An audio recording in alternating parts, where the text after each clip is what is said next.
Hello guys, જય દ્વારકાધીશ. કેમ છો બધા? મજામાં? તો તમારું બધાનું સ્વાગત છે મારા મિની બ્લોગમાં. અને હું ગામડે છું અને છે ચોથો દિવસ. અને આજે મારા મોટા ભાઈ નાની નાની છોકરીઓ એટલે કે ગોવણીઓ જમાડવાની હતી. અને અમે નાના હતા ત્યારે અમે પણ આવી રીતે બહુ જ જમવા જતા. અને પછી અમે લોકો ગયા હતા તળાજા જવાનું મેઇન રીઝન મારી નાકની નથડી બદલાવાનું હતું.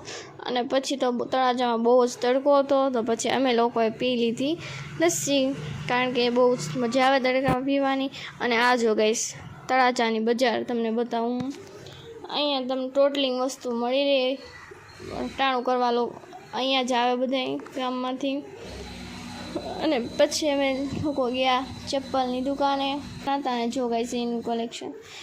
મેં અહીંયા એક વાત નોટિસ કરી કે અહીંયા તમારે શોપિંગ કરવી હોય ને તો અહીંયા તમને બાર્ગેનિંગ કરતાં બહુ જ સારું આવડવું જોઈએ, કારણ કે અહીંયા બાર્ગેનિંગ બહુ જ કરે. આ જો ગાઈસ તળાજાનો નજારો. અને તમે તળાજે આવ્યા છો કે નહીં કોમેન્ટ કરીને કહીજો.